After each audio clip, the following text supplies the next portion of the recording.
Salut à tous, on se retrouve pour l'épisode 3186 du Zap Image. On commence aujourd'hui en ce lundi 20 janvier avec des anniversaires et on commence tout d'abord avec José Maria Jiménez, défenseur central de l'Atlético Madrid. Il fête aujourd'hui ses 30 ans, où je peux voir par exemple Arnaud Calimundo, attaquant de l'équipe de Rennes. Il fête aujourd'hui ses 23 ans. On continue, on va parler maintenant de tout ce qui s'est passé sur le week-end dernier et on commence comme d'habitude avec le championnat français, la Ligue 1 et le match hier soir entre l'Olympique de Marseille et Strasbourg. Score final partout de Greenwood, buteur sur penalty contre un but de Emega, très bon joueur, vraiment genre sous-côté. L'attaquant strasbourgeois qui continue de marquer match après match, bref 1-1. A noter qu'au match aller il y a eu 1-0 pour Strasbourg, Strasbourg qui a pris 4 points cette saison contre l'OM.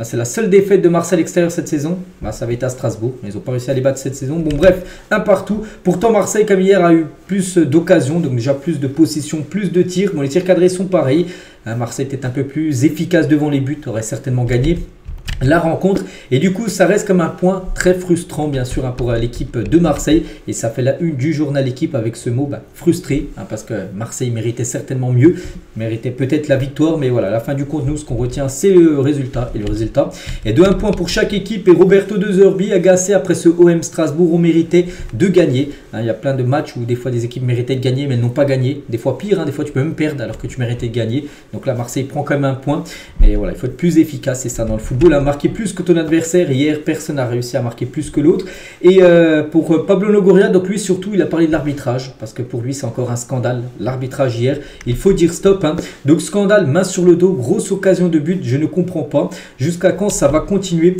donc il faut dire basta, je ne l'accepte pas. Donc chaque week-end ça va devenir la même chose, chaque week-end c'est déjà la même chose, ils font quoi dans la salle VAR, je ne comprends pas. Voilà, il avait déjà été très énervé avant le match précédent, ça avait été contre Lille, ça a été mardi dernier par rapport à l'arbitrage, il y a eu un but de Marseille je crois qui avait été refusé, donc là pareil hier les gars très remontés sur l'arbitre, sur l'assistance vidéo, pareil pour le genre Hochberg, le milieu de terrain, quand on investit dans le football mondial dans la VAR, pourquoi on ne l'utilise pas? Voilà.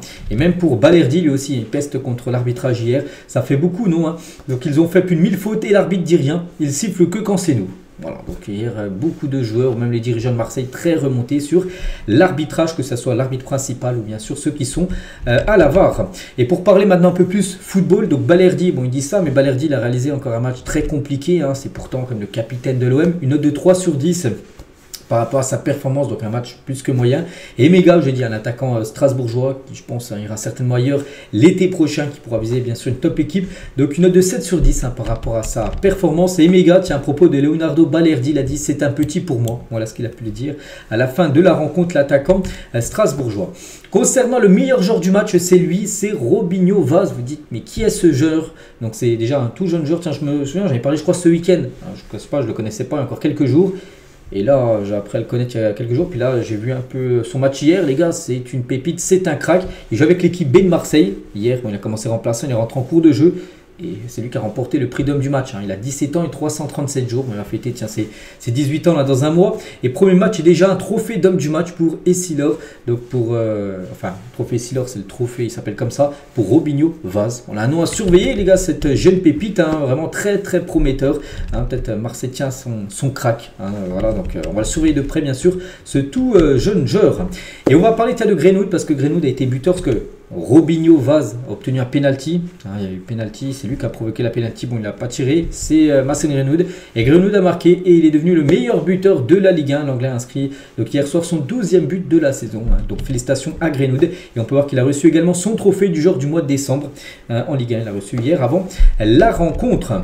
On continue les gars avec d'autres matchs. On va parler cette fois-ci du Paris Saint-Germain qui jouait. C'était samedi à 17 h du côté de Lens. Et le PSG s'est fait très peur. Le PSG perd 1-0.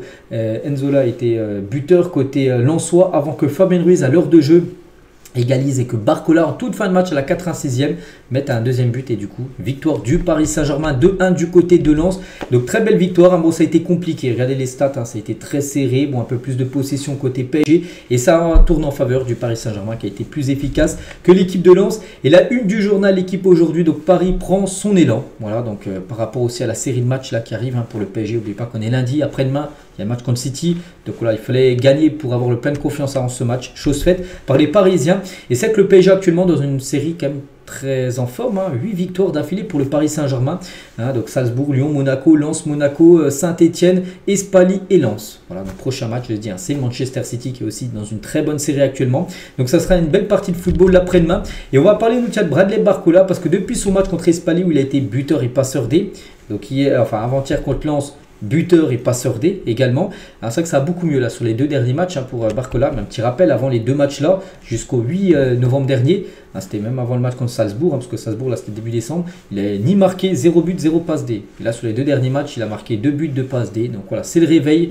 On retrouve, on va dire, le Bradley Barcola du début de saison. Et Barcola par rapport à son match, une note de 7 sur 10. Dans le journal Équipe et Sarr, le joueur de Lens, donc une note de 4. Un Sarr malheureux. On va parler aussi de Zaire Emery parce que c'est fou. Bon, déjà il a joué défenseur droit. Voilà, bon, il n'y avait pas Hakimi. Hakimi a certainement soufflé. Il n'était même pas dans le groupe Hakimi. Donc Zaire Emery a joué défenseur droit. Et c'était quand même son 100e match du côté du PSG à 18 ans. Je ne sais pas si vous vous rendez compte, les gars, c'est quand même exceptionnel de jouer déjà 100 matchs avec un club. Alors qu'il a eu 18 ans il y a quelques mois.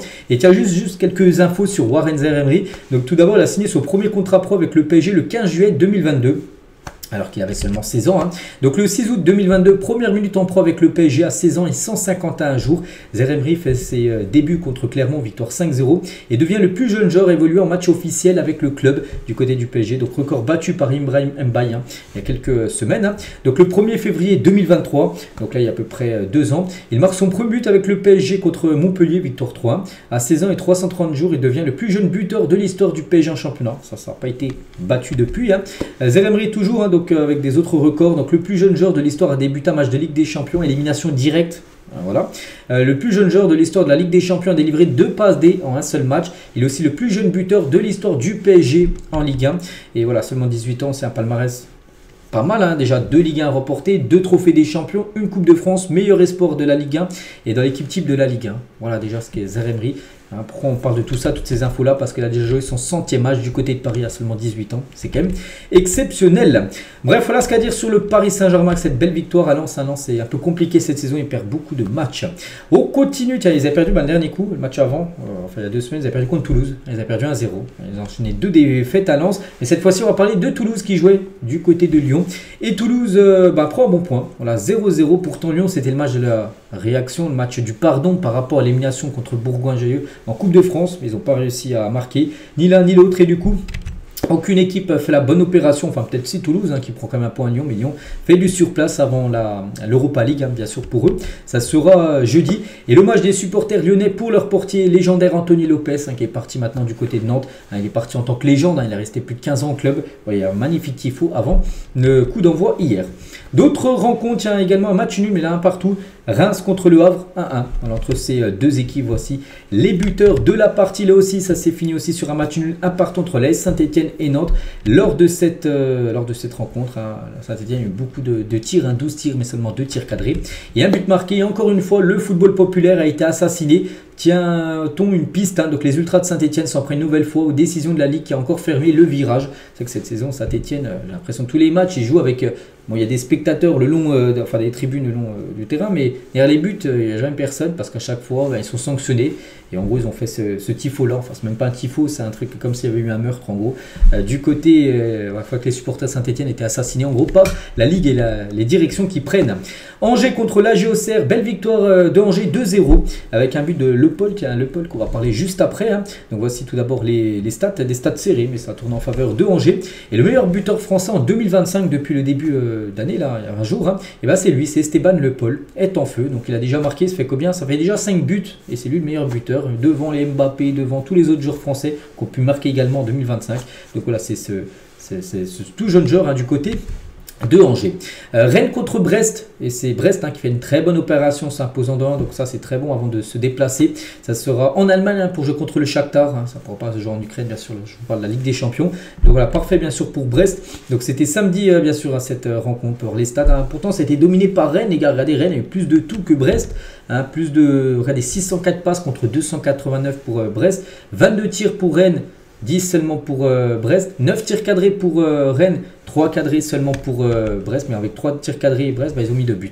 Ouais, puis comme j'ai dit, c'est là où c'est le plus important, c'est pas ici.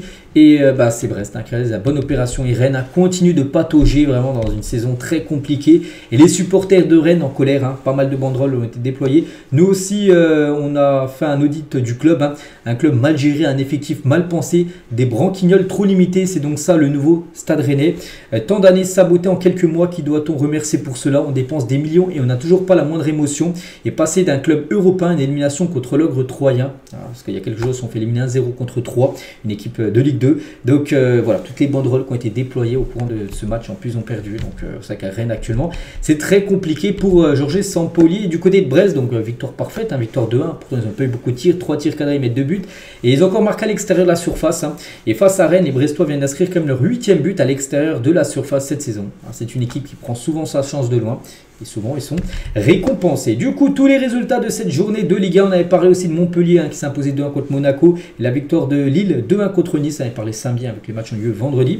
Donc, du coup, l'équipe type de cette 18e journée de Ligue 1. Les meilleurs joueurs. Donc, Barcola, buteur et passeur D, il est dedans. Le Paul, qui a été buteur et Angers, il est dedans. Altamari, buteur doublé contre Monaco, il est également dedans. On peut voir aussi Camara. On peut voir Teji Savanier, capitaine de Montpellier, Palois, ou même par exemple Lecomte, le gardien de Montpellier, qui est présent dedans également. Donc voici les meilleurs joueurs de cette 18e journée. Et concernant le classement de meilleurs buteurs, là avec les matchs qui ont été joués ce week-end, c'est Greenwood, on en a parlé tout à l'heure, mais Emmanuel est seul en tête, parce qu'avant il était ex-aequo avec David et Barcola, qui est revenu sur David, parce que David n'a pas marqué, mais Barcola a marqué, et Greenwood aussi, donc Greenwood actuellement le meilleur buteur de la Ligue 1. Après 18 matchs joués, 12 buts inscrits pour le joueur anglais. Et du coup le classement, bien sûr, de ce championnat français. Donc 18 journées. Donc le Paris Saint-Germain, bien sûr, une très bonne opération. Pourquoi? Parce que le PSG s'impose. Marseille a fait nul. Bon, Lille, ils se sont imposés. Monaco a perdu. Voilà, Nice, je ne sais même plus ce qu'ils ont fait. Nice, ils ont dû, aussi, ils ont gagné. Mais voilà, le PSG, bien sûr, continue de gagner. En plus, il crée encore plus d'écart. Il y a 7 points d'écart. Maintenant, il y a 9 points d'écart avec son dauphin. L'équipe de Marseille est toujours 0 défaite quand même pour le PSG. C'est quand même exceptionnel. Pourquoi pas une saison invaincue? Je crois que c'est jamais arrivé dans l'histoire du championnat français qu'une équipe ne perd pas le moindre match. Ils ont déjà fait plus de la moitié sans perdre. On verra. Ils ont déjà fait en plus des déplacements compliqués. Des déplacements à Marseille. Ils se sont déplacés aussi à Monaco en Ligue 1. Ils se sont déplacés à Lens. Bon, ils devront se déplacer à Lille et aussi à Lyon. Mais voilà, on ne sait jamais pour le PSG. Ils se sont déplacés également à Nice. Donc on verra. Donc voilà ce classement bien sûr de cette Ligue 1. Très rapidement, la Ligue 2 avec les résultats de samedi. Parce que voilà, samedi, on avait parlé des matchs de vendredi. On a parlé samedi. Mais voilà, samedi par exemple, il y a eu Metz-Paris FC. Un gros choc. Et c'est Metz qui s'est imposé 3-1. A noter aussi la victoire importante de Lorient du côté de Dunkerque 1-0. Donc il y avait aussi Clermont-Laval, il y a eu un partout. Donc ce soir 3 contre l'équipe de Annecy. Au classement ça donne quoi? Donc la très bonne opération, c'est pour Lorient qui va s'imposer à Dunkerque, qui était il y a encore quelques semaines, c'était premier ex-aequo. Là ils sont 4e Dunkerque. Donc Metz 2e qui passe du coup devant le Paris FC qui s'est incliné. Donc voilà, très serré, un petit rappel, les 2 premiers monteront, puis après il y aura un système de barrage. Voilà concernant cette Ligue 2. On continue, donc on prend la direction maintenant de la Première Ligue et on commence avec une équipe en grande forme actuellement, c'est Manchester City. C'est fou de dire ça alors qu'il y a un mois on parlait d'eux, les gars ils enchaînaient défaite sur défaite, mais là depuis quelques temps ça va beaucoup mieux sur cette nouvelle année 2025 et 6-0 ils ont gagné hier du côté de Ipswich, mais pas que City après-demain joue du côté du Parc des Princes. Donc Phil Foden a été double buteur, Kovacic buteur, Doku buteur, McCarthy buteur et bien sûr Erling Haaland a été également buteur quand son équipe, quand il joue et que son équipe met 6 buts. Il est obligé d'en mettre au moins un. Des fois, il peut mettre plus. Bon, il a marqué qu'un. Voilà, 6-0 pour City. Donc, 17 tirs, 9 tirs cadrés. Et sur ces 9 tirs cadrés, 6 buts marqués. Il y a eu seulement 3 arrêts du gardien d'Ipswich qui a vécu vraiment un après-midi très, très compliqué. Les Citizens arrivent lancés, bien sûr, avant d'affronter le PSG. Donc, voilà. Et cette City, sur cette nouvelle année de 2025, ça va beaucoup mieux. Ils ont joué 4 matchs. Bon, ils ont fait un nul, souvenez-vous, contre Brentford la semaine avant, où ils gagnaient 2-0. Ils se sont fait revenir en fin de match. Mais sinon, voilà, ils ont gagné 4-1. Ils ont gagné à 8-0. C'était en coupe contre Salford. Ils ont gagné 6-0 hier. Ça fait déjà 20 buts inscrits en 4 matchs pour City. C'est pas mal, ça fait 5 buts en moyenne par match. Prochain match, n'oubliez pas le PSG pour eux. Donc on verra ce que ça va donner. On va parler d'un réveil d'un joueur quand même, parce que lui ça va beaucoup mieux sur cette nouvelle année là. De août jusqu'à décembre, catastrophique. Mais là, c'est Phil Foden, les gars. Foden, auteur d'un doublé et passeur D lors du match hier. Donc, sur ces 4 derniers matchs, donc là, les 4 dernières rencontres, donc c'est 5 buts de passe D pour Phil Foden. Alors qu'il galérait à marquer depuis le début de saison. Donc là, il est déjà décisif 7 fois en 4 matchs. On retrouve le Phil Foden de la saison dernière. N'oubliez pas que ce joueur avait été élu meilleur joueur saison dernière Première Ligue. Bon, il n'y sera pas cette saison, parce qu'il a vécu une première partie de saison catastrophique. Mais là, il se réveille. Phil Foden, ça c'est pas une bonne nouvelle pour le PSG. Lui aussi, les gars, énorme match match c'était hier le match. Donc il n'a pas marqué, mais il a délivré 3 passes D, triplé de passes D pour Kevin De Bruyne. Donc 5 sur ses 3 derniers matchs. Kevin De Bruyne est en grande forme avant d'affronter le PSG. Ça aussi, c'est pas une bonne nouvelle pour Paris. Le réveil de Kevin De Bruyne et aussi Erling Haaland a été buteur. Et du coup, ses stats cette saison, c'est 29 matchs, toutes compétitions confondues. Et du coup, il monte son total à 22 buts inscrits et une passe D pour l'attaquant norvégien. Et Haaland, tu en avais parlé, je crois que c'était samedi, où j'avais dit qu'il a prolongé son contrat de 9 ans et demi jusqu'en 2034, un contrat fou. Et petite info, on peut voir surtout son salaire, donc il percevra désormais un peu moins de 1,2 million d'euros par semaine. C'est pas par mois, c'est par semaine, avec ce nouveau contrat à City. Voilà, ce gigantesque contrat de 9 ans et demi est le plus lucratif remis à un joueur de l'histoire du football.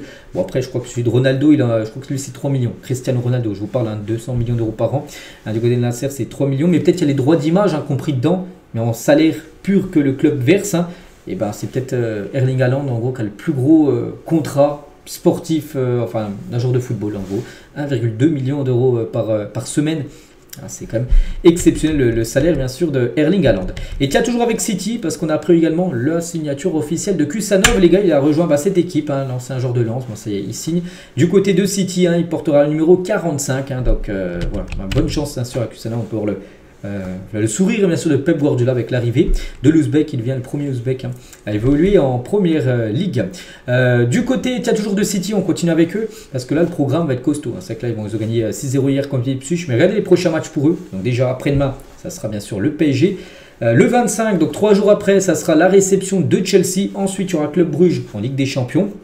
S'il perd contre le PSG, il devra absolument après s'imposer contre Bruges, sinon il pourrait être éliminé.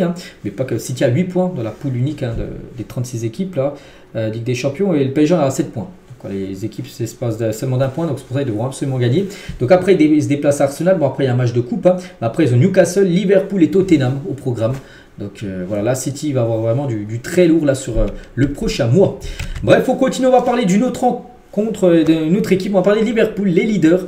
Voilà, Liverpool se déplace à Brentford, qui avait accroché, on se souvient, City la semaine dernière, 2 partout, ils perdaient 2-0, ils ont réussi à raccrocher leur adversaire la semaine dernière, mais là, c'est pas été possible. Pourquoi? Parce qu'ils ont pris 2 buts en toute fin de match, 91e et 93e minute de jeu, et pour revenir et faire l'exploit qu'ils avaient fait à City, enfin de revenir à 2 partout, là c'était plus possible parce qu'il restait à peine 1 minute ou 2 minutes à jouer. Du coup, Nunez, les gars, 91e et 93e, permet à Liverpool bien sûr de prendre 3 points, des points hyper importants pour remporter le championnat. Donc 37 tirs quand même pour Liverpool, c'est énorme.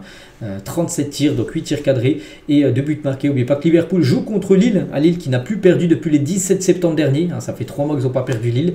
On joue contre Liverpool qui est une équipe qui pose 37 tirs dans un match, c'est quand même fou. Donc voilà, concernant bien sûr ce club de Liverpool, et Nunez bien sûr en héros avec son doublé. Et surtout, il est rentré à la 65e, il n'a pas commencé titulaire, il a remplacé Luis Diaz. Et donc, à noter qu'Alexander Arnold et Harvey Elliott ont été les 2 passeurs des 2 buts de Darwin Nunez. Concernant Arsenal, donc ils font du surplace. Les Gunners 2 partout contre Aston Villa, et encore, je pense, de gros regrets. Pourquoi? Parce qu'ils menaient 2-0 et la 60e et la 69e, en l'espace de 9 minutes, ils ont pris 2 buts. Et du coup, ils sont fait égaliser. Et du coup, partage des points. Dommage, bien sûr, pour Arsenal, là, qui ils peuvent toujours remporter le championnat, bien sûr. Si Liverpool perd tous ses matchs, ils gagnent tous. Ils seront champions, mais voilà, on pense que ça va être très compliqué. Des regrets, bien sûr, pour les Gunners. En l'espace de 10 minutes, ils ont perdu tous leurs moyens.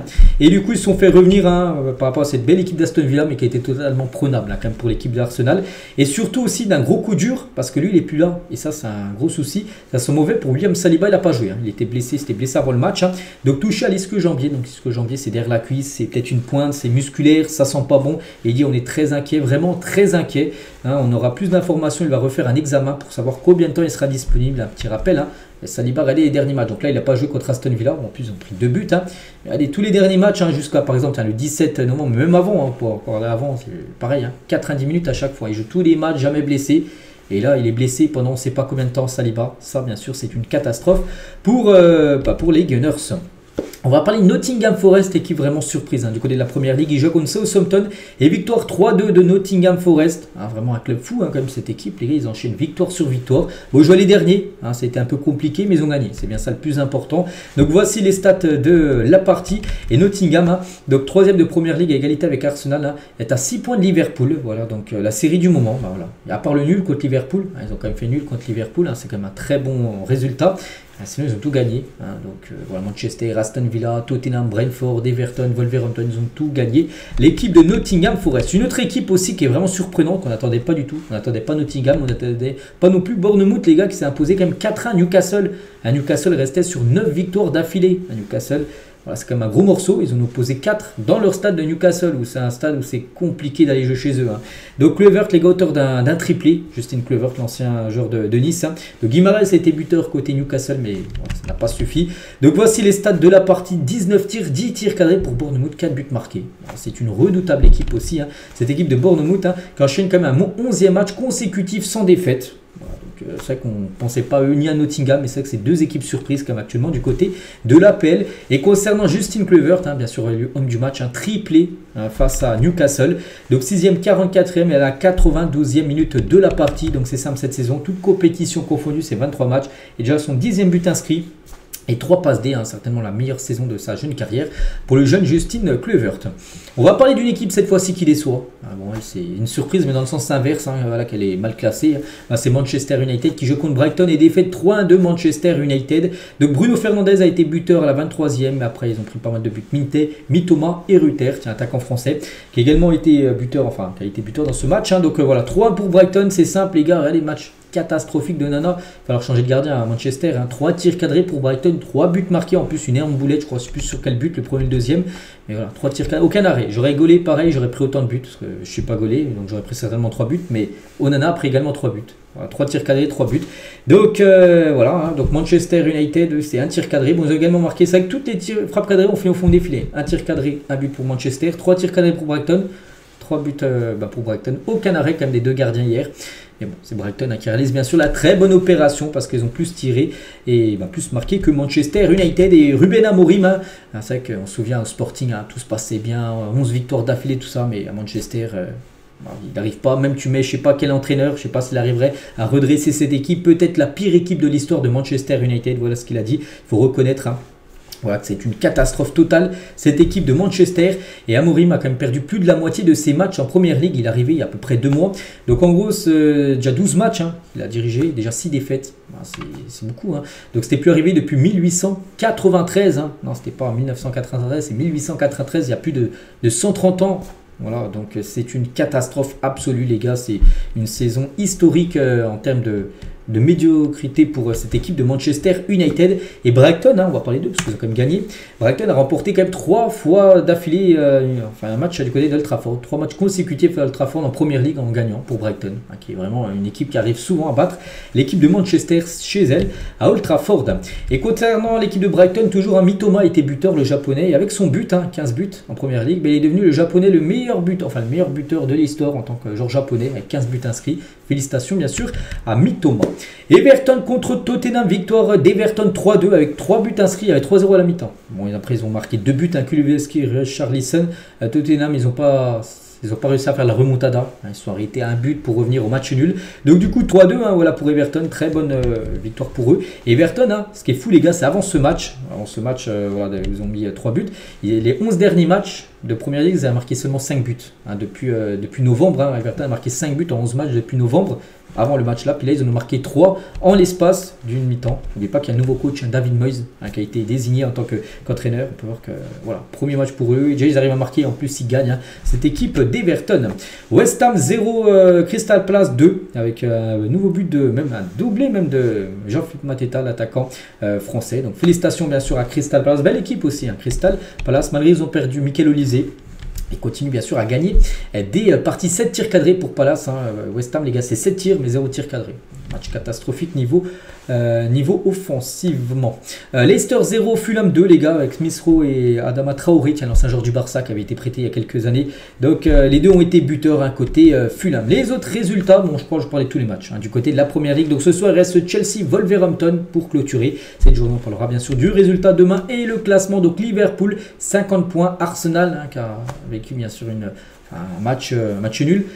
Du coup 44, il y a 6 points d'écart et en plus Liverpool un match en retard. Donc si Liverpool gagne son match en retard, ils auront du coup 9 points d'avance sur Arsenal. C'est dommage bien sûr pour les Gunners, c'est Liverpool qui peuvent remercier Nunez parce que avec ce doublé en toute fin de match, bien sûr, c'est des points très importants. Donc City, bien sûr, 4e, Chelsea 6e, Manchester United 13e du classement. C'est bien sûr une catastrophe absolue. Bref, on quitte la première ligue, direction maintenant la Liga et on commence avec le Real Madrid contre Las Palmas. C'était hier après. J'ai regardé un peu le match hier, j'étais devant ma télé et voilà, très belle victoire déjà du Real. Bon, ils perdaient au bout de 20 secondes de jeu, ils ont déjà pris un but. Elle commençait très mal le match, hein. Silva était buteur, mais après, ils ont remis les choses en place, puis ça a été beaucoup mieux. Mbappé, déjà buteur sur penalty, ensuite Brahim Diaz, ensuite de nouveau Mbappé. Bon, il y a eu pas mal de buts refusés pour hors-jeu. Ouais, c'est vrai que Mbappé aurait même pu mettre un triplé. Bon, il a mis un doublé, il a fait encore un gros match, hein, bien sûr, Kylian Mbappé. Même sur le but de Brahim Diaz, c'est lui qui envoie le tir, puis après ça revient sur un joueur, je ne sais plus qui, hein, Rodrigo qui a ensuite fait la passe D pour comment dire, Brahim Diaz. Voilà, Mbappé il était dans tous les bons coups lors de cette rencontre, hein. Donc 26 tirs, 13 tirs cadrés pour le Real Madrid et 4 buts marqués. Voilà, bon, une victoire logique bien sûr pour le Real et le Real Madrid reprend la main de cette Liga parce qu'actuellement le Real Madrid est premier. En plus c'est un week-end parfait pour eux. Pourquoi? Parce qu'on va parler de l'Atlético qui a perdu et le Barça qui a fait nul. Donc pour le Real, eux compris les 3 points de la victoire. C'est un week-end parfait bien sûr, hein. Et Ancelotti il a dit, hein, j'ai entendu que le Real Madrid jouait mal. Nous sommes leaders de la Liga. Parce qu'on se souvient, il y a une semaine jour pour jour, on parlait de l'humiliation prise par le Real face au FC Barcelone. Donc une semaine plus tard, ben là, il dit qu'il répond aux critiques bien sûr des journalistes sur le Real. Voilà, on dit qu'on joue mal, mais actuellement, qui est le premier de la Liga? Ben, c'est bien le Real Madrid, hein. Et concernant Mbappé, parce que Mbappé actuellement certainement le meilleur joueur du Real Madrid, c'est vrai que l'on retrouve le grand Kylian Mbappé des années précédentes. Il est élu homme du match, hein. Donc cette saison, hein, c'est déjà la 8e fois qu'il est élu homme du match d'une rencontre du Real. Et il est loin devant Federico Valverde, le deuxième avec 4 trophées d'homme du match, et Vini 3 fois homme du match. Mbappé 8 fois quand même, hein. Donc voilà, moi je continue à dire que ça serait une réussite. Et là, il nous montre que c'est une réussite du côté du Real Madrid, bien sûr, Kylian, hein. Donc c'était son 30e match déjà, hein, du côté du Real depuis son premier officiel, hein. Ça avait été contre l'Atalanta Bergame en Super Coupe d'Europe en mois d'août. Donc 18 buts et 4 passes D. Donc décisif 22 fois en 30 matchs. Une très bonne première saison bien sûr. Pour Kylian Mbappé, et il a scoré quand même sur ses 3 derniers matchs, hein, Kylian Mbappé. Toute compétition confondue, et de la Coupe du Roi et aussi de la Super Coupe, hein, où il avait été buteur malgré l'humiliation. Et Mbappé après son doublé, hein, j'adore jouer au Bernabéu à la Madrid. Voilà ce qu'il a pu mettre sur son compte Instagram. Et c'est vrai que je l'ai dit, il a même marqué un triplé. Mais son but a été refusé pour une question d'hors-jeu. Ça s'est joué à quelques millimètres. Mais bon, c'est comme ça. On en voit chaque week-end des buts qui sont refusés pour hors-jeu. Enfin, pour question de millimètres, bah là, ça a été le cas pour Mbappé qui lui prive de son premier triplé au Real. Et c'est vrai que la saga, la mania, on peut dire Mbappé dans les tribunes, hein, ça y est. Hein, on sait que des fois, il était un peu critiqué, tout ça. Là, ça y est, tout le monde est sous le charme de Kylian Mbappé, en plus, qui marque match après match. Et voilà, tous les supporters, bien sûr, reproduisent, hein, quand il fait la célébration Mbappé, reproduisent la célébration du français. Rodrigo aussi, gros match, hein. Rodrigo, Vini n'a pas joué, il était suspendu, Vini. Rodrigo a commencé titulaire, buteur et passeur D, hein, Rodrigo. Donc sur ses 4 derniers matchs de Liga, le Brésilien, il a marqué quand même 3 buts, 3 passes D. Voilà, donc lui aussi, il est en grande forme, hein, comme souvent, bien sûr, Rodrigo. On va parler aussi d'une grosse info, hein. David Alaba, il a rejoué avec le Real, lui qui n'avait plus joué depuis plus d'1 an, depuis 399 jours. Donc c'était en décembre 2023, il s'est fait les ligaments croisés, il a fait 1 an et 1 mois. Et hier, il a pu jouer à la fin de match, hein, David Alaba. Ça, c'est une très bonne nouvelle pour le Real. C'est comme si c'était une signature, on peut dire, lors de ce mercato. Et Dani Ceballos, il a réagi aux propos de Diego Simeone il y a quelques jours. Simeone, il a dit oui. Le Real Madrid, il ne faut même plus être étonné, ils sont favorisés par l'arbitrage par rapport au match contre le Celta. Il y aurait dû peut-être un penalty avant le but de Mbappé. Il a dit, hein, donc Ceballos, donc Simeone n'a toujours pas digéré d'avoir perdu 2 finales de Ligue des Champions contre le Real Madrid. C'est pour ça en gros qu'il avait la rage, c'est pour ça qu'il avait critiqué le Real. Et il y a quelques jours, voilà ce qu'a pu répondre, hein, Ceballos. Et on finit avec le Real avec Jude Bellingham. Bon, il a joué, hein, Bellingham, et on peut voir qu'il a posé avec son trophée de meilleur joueur du mois de décembre en Liga. On parlait de Greenwood, hein, qu'il avait présenté hier du côté de Marseille. Et ben, du côté de la Liga, c'est Bellingham, bien sûr, qui a remporté ce prix pour le dernier mois de décembre. Bon, on continue à parler du Barça. Le Barça qui restait sur des victoires là, étincelantes en tout début de saison, 4 matchs, 4 victoires, hein, avec beaucoup de buts inscrits, donc 10 hein, sur les 2 derniers matchs. Et ben, ils se sont fait accrocher à Retafe, une équipe vraiment très compliquée à jouer, hein, Retafe. Bon bref, un partout, donc Koundé était buteur, mais ils se sont fait égaliser. Donc voilà, le Barça, les gars, beaucoup de tirs, hein, quand même, 21 tirs, hein, 5 tirs cadrés, un but marqué. Et c'est que le Barça, c'est fou, hein, quand même. Ils ont posé un 5-2 au Real, une humiliation. Et le Barça n'a gagné quand même un seul match en Liga. Je vous parle en championnat, sur leurs 8 derniers matchs, c'était Mallorca, une victoire 5-1. Sinon, bah, il y a quand même beaucoup de défaites. L'Atlético, Leganés, Las Palmas, la Real Sociedad. Il y a des nuls, Retafe et Betis. Le Celta, en gros, le Barça a pris seulement 6 points là, en l'espace de 2 mois et demi. Et tu n'avances pas. 6 points alors que tu peux en prendre je ne sais pas combien, au moins plus de 20. Et voilà, le Barça, les gars, plombe totalement là, en train de plomber sa saison de Liga avec tous ses contre-performances. Et le Barça aussi du côté de Retafe, hein, c'est un stade où ils n'arrivent pas. Bon, surtout lors des 3 dernières saisons, 0-0. Même la saison encore avant, ils avaient perdu 1-0. Donc encore un match où ils n'avaient pas marqué. Donc là, ils ont marqué, mais voilà, de nouveau, ils n'ont pas réussi à battre l'équipe de Retafe. Ça fait quand même 5 ans d'affilée qu'ils se déplacent là-bas en Liga sans réussir à gagner. Hein, c'est une équipe vraiment une bête noire, hein, pour le FC Barcelone, l'équipe de Retafe, hein, chez eux. Et Koundé, donc on va parler de lui parce qu'il était buteur. Koundé, c'est que lui, tu vois, une grande forme. Hein. Sur ces 3 derniers matchs, hein, c'est 2 buts et une passe D, hein, pour Jules Koundé. Exceptionnel actuellement le défenseur français, peut-être actuellement le meilleur défenseur droit, peut-être avec Hakimi au monde, hein, je vous parle. Hein, ou on pourrait mettre qui, peut-être Alexandre Arnold, j'en sais rien, mais c'est vrai que Jules Koundé actuellement, les gars, c'est quand même du top niveau. Et Alejandro Balde, donc lui aussi il a réalisé un gros match, hein, mais il a dénoncé avoir reçu des insultes racistes hier soir, enfin c'était samedi à Retafe. J'ai reçu des insultes racistes ce soir, hein, j'en ai également informé l'équipe, hein, et il a réagi après son match, hein, sur ses réseaux sociaux. Il a dit: le racisme n'a pas sa place ni dans le football ni dans la vie, il faut continuer de se battre, hein, pour que ces actes disparaissent. C'est dommage qu'en 2025 ces choses continuent de se produire, bien évidemment, hein. Donc le Barça affiche son soutien bien sûr à Balde, il n'y a pas de place pour le racisme, nous sommes à 100% derrière toi Balde.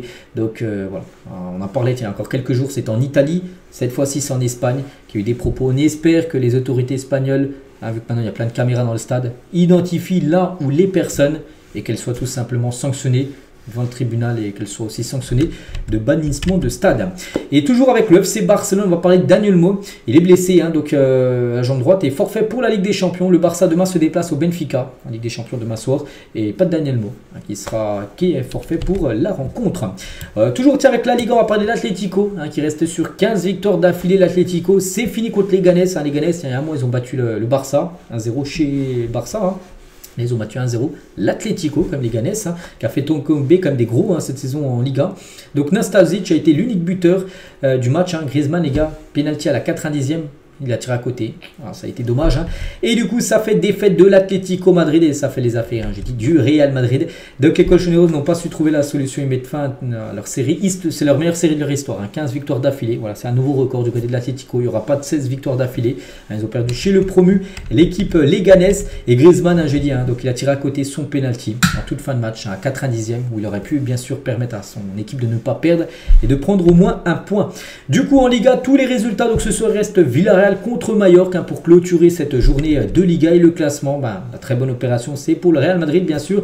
Le Real 46 points, donc du coup maintenant 2 points d'avance sur l'Atlético. À noter qu'avant, si l'Atlético aurait gagné, l'Atlético aurait toujours eu 1 point d'avance sur le Real. Maintenant, c'est le Real qui a 2 points d'avance sur l'Atlético. Et le Barça, hein, qui a 7 points d'écart comme sur le Real. Et regardez quand même ce classement, les gars. Donc là, c'est le classement actuel, hein, 46, 44, 39. Hein, et le 3 novembre 2024, donc il y a 2 mois et demi, le Barça avait 33 points. Hein, le Barça avait 9 points d'avance sur le Real Madrid. Hein, souvenez-vous, c'était le 26 octobre, il y avait eu le 4-0, hein, du Barça au Bernabéu, c'était le Classico en Liga. À 9 points d'écart, on disait, oula, ça va être compliqué pour le Real de revenir. Et 2 mois et demi plus tard, maintenant, le Real a 7 points d'avance sur le Barça. Et ce qui est fou, allez, c'est que le Barça, les gars, donc du coup, ils avaient 33 points, donc 39 en 2 mois et demi. Donc du coup, ils ont pris 6 points, comme j'ai dit, hein, en 2 mois et demi. C'est une catastrophe, alors que le Real, ils sont passés de 24 points à 46, ils en ont pris 22. Hein, le Real a pris 22 points, le Barça 6 points. Voilà, c'est pour ça que maintenant, le Real est passé à sprinter la course pour la Liga et à dépasser facilement comme le Barça qui déçoit. C'est fou quand même en championnat. C'est terrible. Bref, on continue, on va parler maintenant en Italie. On commence avec cette belle rencontre. L'Atalanta Bergame contre Naples, et c'est Naples, hein, qui réalise la très bonne opération, s'imposant 3-2 comme du côté de Bergame. Donc les buteurs Politano, McTominay, hein, qui marque quand même pas mal à McTominay, l'ancien joueur de Manchester, tiens, qui manque maintenant à Manchester quand même. Et Lukaku contre un but de Retegui et Lookman à côté. Atalanta, donc voilà les stats importants. L'Atalanta, bon, j'ai pas vu le match, mais voilà, plus de tirs cadrés, plus de tout. Hein, donc alors que Naples, les gars, c'est 3 tirs cadrés, 3 buts. Voilà, aucun arrêt du gardien de l'Atalanta Bergame. Et Lookman, hein, qui a pourtant marqué, mais ça n'a pas suffi. Mais avec son but, un 15e but, et passe D en 18 matchs de championnat pour le Ballon d'Or africain. L'Inter Milan s'est imposé 3-1 contre Empoli avec un but de Martinez, Dumfries et Marcus Thuram. Hein, donc voilà, félicitations bien sûr à l'Inter, bon, là, qui a totalement bien sûr dominé l'équipe d'Empoli. Et Marcus Thuram, buteur hier. Hein, donc le Français bouillant cette saison en Serie A, 20 matchs, 13 buts et 6 passes D en championnat. Donc il est décisif quand même 19 fois en 20 matchs. Quasiment chaque match, il est soit buteur, soit passeur D. Les stats sont très bonnes. Pourquoi il n'a pas les mêmes stats en équipe de France? Ça, on ne sait pas. Parce qu'en équipe de France, il n'a pas du tout le même rendement. Et concernant Denzel Dumfries, hein, qui a été également buteur, hein, et quand même 4 buts sur ses 5 derniers matchs. Hein, il joue comme défenseur droit, hein, pas mal. Hein, 4 buts 5 derniers matchs, c'est qu'actuellement il est dans sa peut-être version prime, hein, le joueur néerlandais. La Juventus Turin jouait contre l'AC Milan. Tiens, c'est une revanche pour la Juve, hein, parce que l'AC Milan les avait battus en demi-finale à la Super Coupe d'Italie il y a quelques semaines. L'AC Milan a même gagné la finale contre l'Inter. Donc cette fois-ci c'est la Juve en championnat qui a pris sa revanche. Et la Juve, ça y est, ils n'ont pas fait nul. Hein, c'est que la Juve c'était à 13 matchs nuls, ouais, nul sur nul. Là, une victoire importante, 2-0. Mgula et Timothy Watt, un ancien joueur du PSG, ont été les deux buteurs côté Juventus Turin. Donc voici tous les autres résultats. Donc la Fiorentina fait un partout contre Torino. Cagliari s'est imposé 4-1 contre Lecce. Parme, Venise, il y a eu un partout. La belle victoire de la Lazio, 3-0 à l'AS Vérone. Donc ce soir reste Como contre Udinese, hein, pour clôturer bien sûr cette journée. Du côté de l'Italie et le classement, donc Naples actuellement en tête, 50 points, 3 points d'avance sur l'Inter, mais l'Inter a un match en retard. Hein. Donc en cas de victoire, l'Inter passera même devant Naples, parce qu'ils ont une meilleure différence de but. L'Atalanta du coup 3e, la Lazio 4e et la Juve à la 5e position. L'AC Milan 8e, hein, c'est quand même compliqué, et l'AS Roma à la 9e position. Du côté de l'Allemagne, on commence avec le Bayern Munich qui joue contre Wolfsburg. Un match où il y a eu pas mal de buts, hein, 5 buts, et c'est le Bayern qui a fait la très bonne opération en s'imposant 3-2. Goretzka, Mikel Olise et doublé, tiens, Goretzka. Voilà, donc belle victoire. À noter que Mohamed Damoura, un joueur algérien de Wolfsburg, a été auteur d'un doublé du côté de son équipe. Hein. Donc voilà, bon. Rien à dire, un Bayern a dominé à 25 tirs, 10 tirs cadrés, 3 buts marqués. Hein. Donc victoire logique, hein, mais son fait peur. Et Mikel Olise a été buteur dans le match. Hein. On peut voir la 39e. Et Olise, ça y est, le double-double. Au moins 10 buts et 10 buts, 10 passes dans 26 matchs. Ah, c'est quand même une sacrée recrue, hein, du côté du Bayern. Il avait quitté Crystal Palace il y a quelques mois. Et voilà, si on fait le bilan, 6 mois après son arrivée, réussite totale, hein, 26 matchs joués, déjà décisif 20 fois. Avec déjà 10 buts et 10 passes D pour le joueur français. Et Mohamed Amoura, j'ai dit auteur d'un doublé, hein, malgré la défaite de son équipe. Donc lui, c'est 8 buts et 6 passes D pour lui en 16 matchs de Bundesliga. Vraiment belle saison, hein, pour le joueur algérien. On continue, on va parler du Bayer Leverkusen, hein, qui suit le Bayern Munich, bien sûr, hein, au championnat. Il joue contre Gladbach et Leverkusen s'est imposé 3-1. Leverkusen, ils enchaînent victoire sur victoire. Actuellement, c'est très fort. Hein. Et ils se déplacent, c'est soit demain ou soit mercredi, je ne sais plus quand exactement, à l'Atlético Madrid. Ça sera un gros match. Hein. LDC, bon bref, Wirtz, auteur d'un doublé, et Patrick Schick a été auteur d'un but. Hein. Donc belle victoire de Leverkusen, bien sûr, 3-1. Et Leverkusen enchaîne une 12e victoire consécutive. Avant, c'était le meilleur record, ça a été comme j'ai dit l'Atlético. À noter qu'il y a des grosses séries qui ont été finies, parce qu'il y avait Leverkusen, Atlético, Newcastle. Newcastle a perdu, c'était à 9 victoires d'affilée, ils ont perdu 4-1 ce week-end. L'Atlético, 15 victoires d'affilée, ils ont perdu. Il y a juste le Bayer Leverkusen qui continue à gagner, continue bien sûr cette magnifique série. Actuellement, c'est eux qui ont la meilleure série, on va dire, en Europe, de victoires d'affilée.